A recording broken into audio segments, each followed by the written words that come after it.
सुप्रभात बच्चों, आप सब लोग कैसे हैं। ईश्वर से प्रार्थना करती हूँ कि आप सभी लोग स्वस्थ और सुरक्षित होंगे और घर में पढ़ाई भी कर रहे होंगे। प्यारे बच्चों, आज हम लोग हिंदी साहित्य में पाठ 14 पड़ोसी का आदर्श पाठ करेंगे। तो आप सब लोग भी अपनी अपनी पाठ पुस्तिका खोलिए, पेज नंबर 115, पाठ 14 पड़ोसी।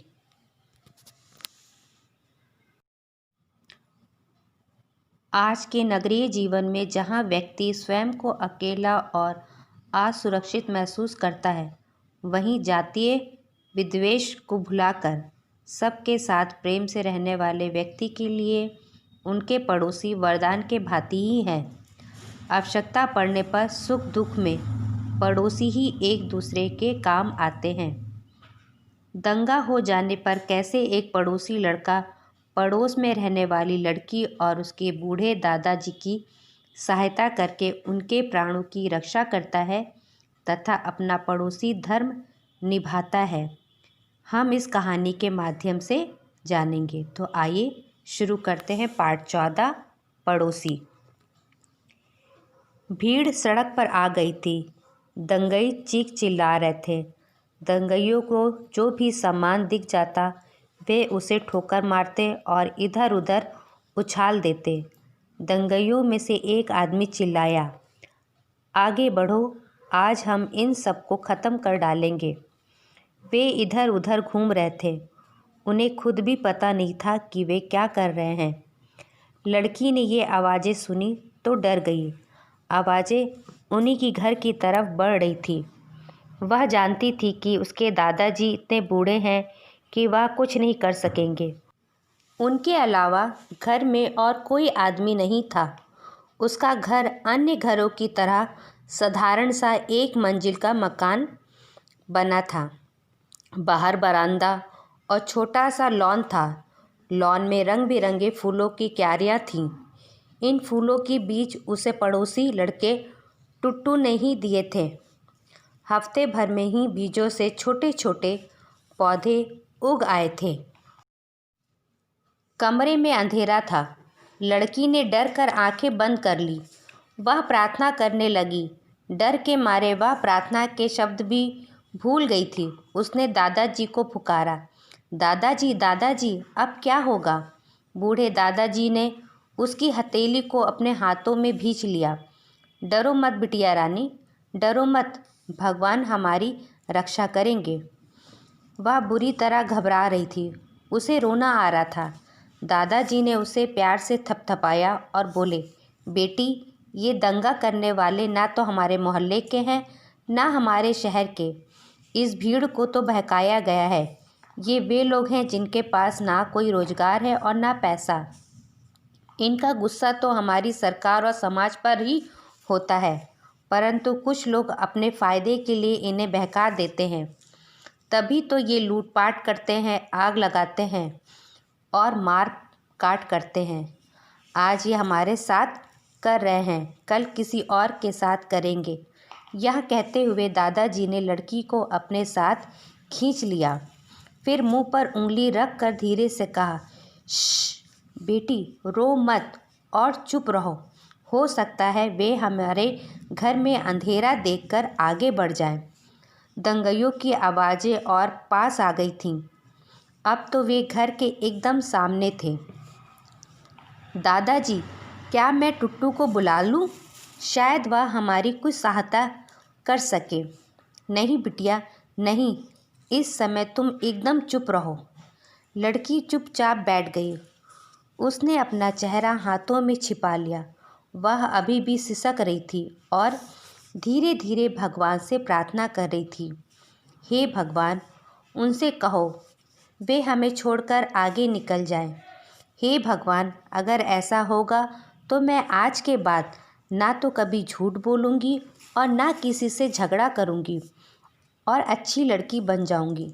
भगवान जी, दया करो, हमारी सहायता करो। लड़की को अपने पड़ोसी 18 साल के टुट्टू की बहुत याद आ रही थी। टुट्टू उसका दोस्त था। उसी ने उसे बीज बोना और पौधों की देखभाल करना सिखाया था। उसका मन हो रहा था कि टुट्टू को बुला ले, परंतु वह कैसे बुला सकती थी। घर के सामने दंगई खड़े थे। दंगइयों की भीड़ उसके दरवाजे तक आ गई थी। किसी ने लात मारकर बाहर का गेट तोड़ दिया। अब वे उन क्यारियों और फूलों को रौंदते हुए आगे बढ़ रहे थे। उनके हाथों में लाठियां, बल्लम और कुल्हाड़े थे।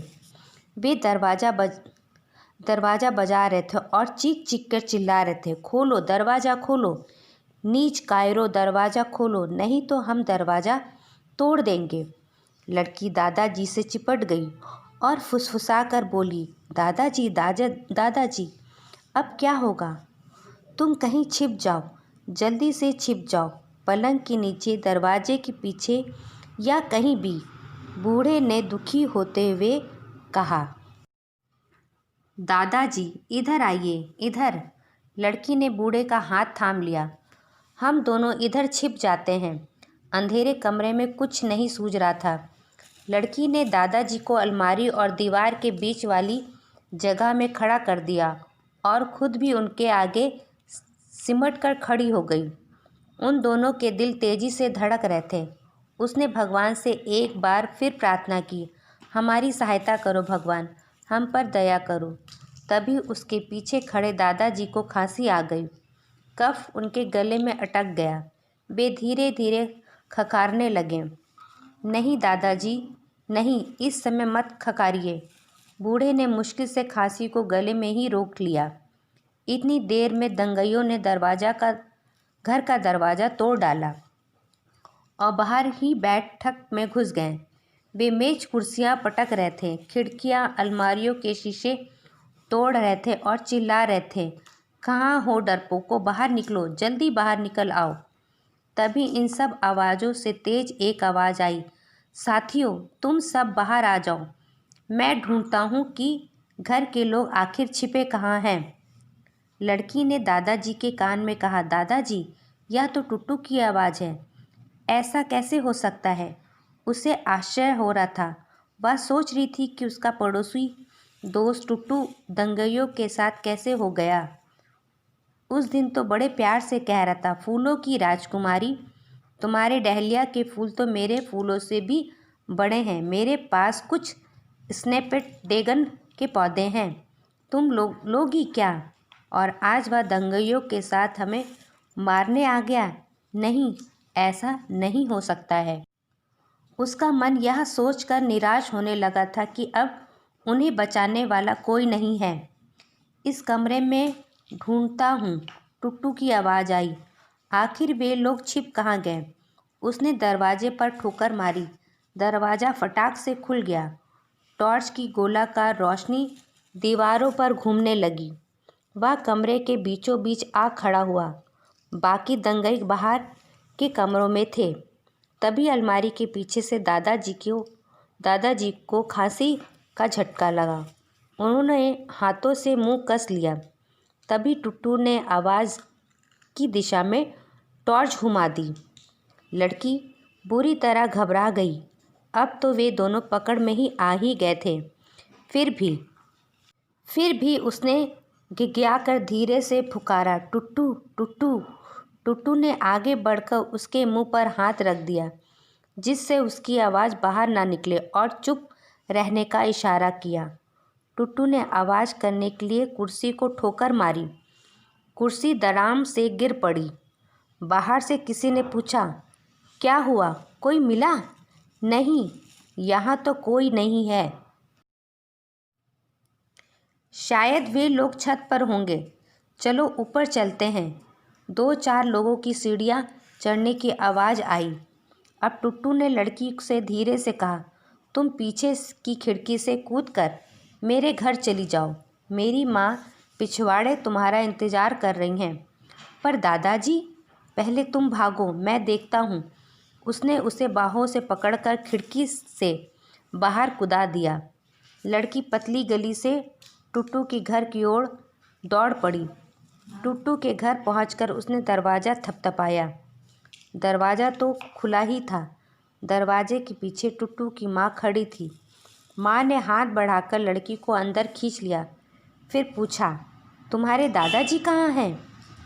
मुझे नहीं मालूम, शायद वह घर में ही हैं, कहकर रो पड़ी। टुट्टू की माँ ने उसके सिर पर हाथ फेरते हुए दिलासा दिया। चुप हो जाओ बेटी, रो नहीं, टुट्टू उन्हें बचा लाएगा। लड़की के घर में काफ़ी देर तक तोड़फोड़ होती रही। फिर सब शांत हो गया। रात काफ़ी हो रही थी। अंधेरे में हाथ को हाथ भी नहीं सूझ रहा था। काफ़ी देर इंतज़ार के बाद गली में पाँवों की आहट सुनाई दी। टुट्टू की माँ ने और लड़की दरवाजे की ओर दौड़ी।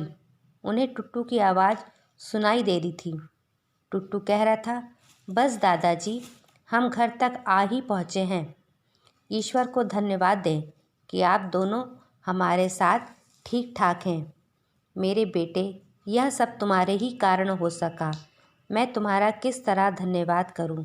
मेरे बच्चे, आज मैं और मेरी पोती दोनों ही तुम्हारे कारण मौत के मुंह से बच निकले।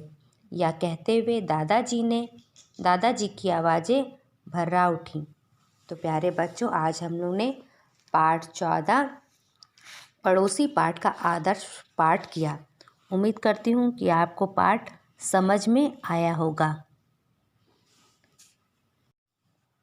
इसी पाठ से संबंधित आपके स्कूल के वेबसाइट पे मैंने प्रश्नोत्तर कार्य दे दिया है, जिसको आप अपनी कॉपी में सुंदर सुंदर अक्षर से कीजिएगा।